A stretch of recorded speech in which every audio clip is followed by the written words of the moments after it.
So I thought day one of free agency was a whirlwind of a day with the Bulls picking up Lonzo Ball and Alex Caruso, but this front office continues to surprise us with the aggressive moves they have made thus far in free agency, with yet another big transaction in day two of free agency and landing DeMar DeRozan.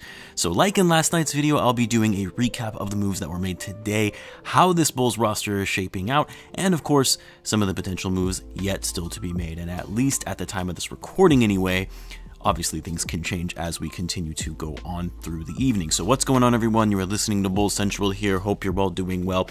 Can I first just say that it is nice to see our Chicago Bulls finally operating like a large market team. Like seriously, over the better part of 2 decades, even during the Rose years, the front office was so incredibly stingy and conservative when it came to making any kind of moves that slightly resembled being a big market team.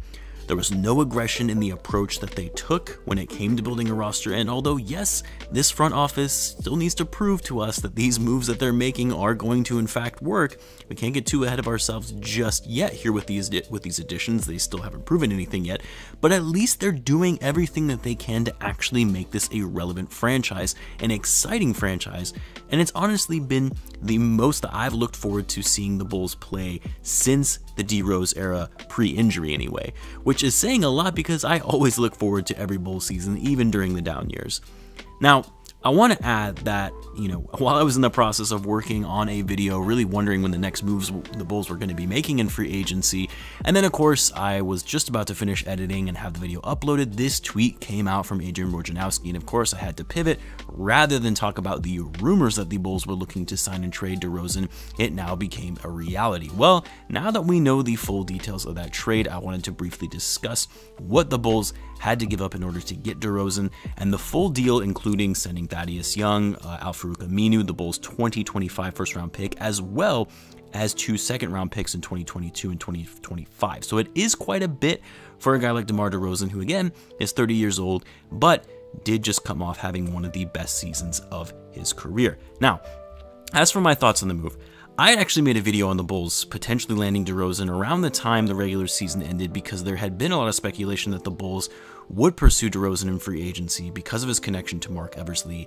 And at that time, my thoughts on the matter were a bit mixed, because I was a little concerned about his fit on the roster, which I won't lie, that still stands today, but I actually really like DeRozan as a player. I think he's very talented, and I think he gets too much criticism for not really fitting in today's NBA. That's generally the common knock on DeRozan from most fans and analysts, because he's more of a mid-range player than today's typical NBA floor spacing, outside shooting skill set.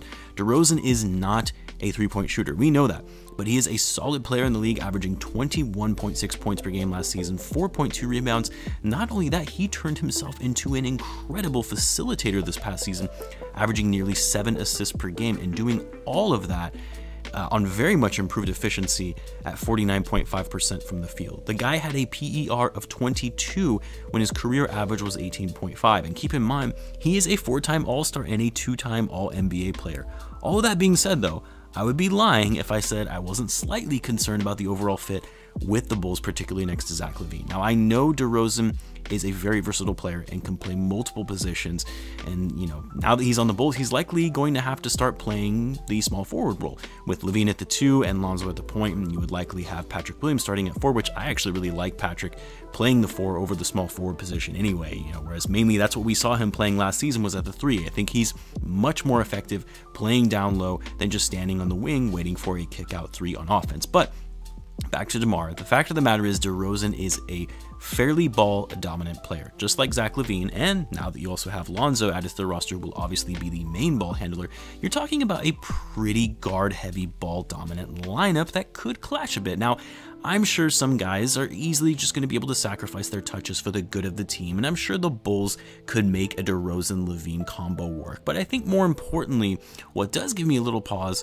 is how are they going to make the contract extension for Zach Lavine work next season, who will certainly be looking for a max contract? How are they going to be able to make the money work to actually fit their current cap constraints, especially given the fact that you just brought in Lonzo for $21 million a year for the next 4 years. And then, of course, you have Vucevic, who will be making an average of $23 million over the next 2 seasons. And now you also have DeRozan locked up for the next 3 years at $28 million per year, which is a hefty contract to be taking on. DeRozan is going to be 35 by the time that contract expires. How are they going to make the money work to where they'll be able to still bring in strong role players and rotational pieces, not even just for this season, but for the foreseeable future, and still manage to give Lavine a max contract? Of course, they're likely going to be operating as an over-the-cap team and going into the luxury tax, which I have no problems with because I don't pay the bills. But at the end of the day, I'm sure the front office has figured out how that's going to work and do what they need to do to get creative to make this roster not only work now and on the court, but also make it work as it relates to their salary cap. That's why they're executives of a major basketball franchise, and I'm not. I'm just a random guy on YouTube. Now let's talk about the specifics of this sign-in trade for DeMar DeRozan. So as I mentioned, the Bulls will be sending the Spurs Thaddeus Young, Al-Farouq Aminu, and a first-round pick in 2025. That was literally the first available pick that the Bulls could send them, since teams aren't actually able to send back-to-back first-round picks, which the Bulls already traded their first-rounders for 2021 and 2023 to the Magic, and they're also sending them 2 second-rounders, one in 2022 and 2025. So it's a lot that they're giving up in this trade, mainly just in the form of draft capital, because really taking on the contract of Thaddeus Young and especially Aminu greatly helps the Bulls out in shedding that salary to be able to afford to bring on someone like DeRozan. I really didn't want to trade Thaddeus Young for a multitude of reasons that I've explained before in previous videos. I think he's a very valuable player to this Bulls team, and the Bulls are definitely going to miss his versatility on both ends of the floor, and they're going to miss that front court depth that he provided off the bench. That's going to be the challenge for the Bulls now, is that they are very guard heavy, which again, free agency isn't over, and you would hope that there are still moves in the works as we speak, especially as it relates to Lauri and Markkanen, which I'll get into in a little bit. So Thaddeus Young, including him in this trade, really a bummer in my view. I was really hoping that we would be able to keep him, but we also knew that it was very possible that Thaddeus would be moved because he's on an expiring contract and doesn't fit the Bulls' long-term plans at his age. I am shocked, though, that Markkanen was not the one included in this sign-and-trade deal for DeRozan. When I saw that a sign-and-trade was in the works, I thought for sure this had to be for Markkanen, just because it had been rumored for so long now that the Spurs were interested in Markkanen. But I guess at the end of the day, they valued the draft capital more than they did Lauri himself. Now, if you guys have been following the channel for a bit now, you know that I am not high on just stashing draft picks if you can get a good asset in return for them, just because the NBA draft is always such a crapshoot in terms of, well, one, not only having your pick guaranteed because of the NBA draft lottery system, but you also see players get drafted super high who end up becoming complete bust, and guys that go way late in the draft that become stars. So I am okay with being aggressive and getting established players rather than focusing on building through the draft, because to be frank, that hasn't really worked out for the Bulls recently with all the years of quote-unquote tanking, all but to get a bunch of number 7 picks. That being said, the Bulls have given up quite a bit of their future for 2 guys who are over 30 in Vucevic and DeRozan, and the front office really has to hope that this works out and that this is just the beginning of attracting even more free agents to Chicago. Otherwise, if they're not able to retain this talent or they fall below expectations, well, the Bulls only have 2 first-round picks from now until 2026. Yes, there are protections on those picks, but still, they are not going to be able to get a lot of players added to this team through the draft. But you look at a team like the Lakers, historically speaking anyway, some of these big market teams who never really cared about their draft picks and always looked to build their team through free agency because they wanted to be contending teams at all times. That's the approach that this front office is taking, and for once I am excited to finally be on that end where we aren't relying on draft picks to bring this franchise back to relevancy, but rather go after players who were already established in the league. So to recap for today's updates, obviously we had the Bulls bringing in DeMar DeRozan, and the outgoing players are Thaddeus Young, Al-Farouq Aminu, and of course the draft picks that were also included in that trade. We still haven't really heard much in terms of the latest on Lauri Markkanen. As I said before, I thought he would for sure be one of the first to be included in a sign-and-trade deal, whether it was with the Spurs or some other team.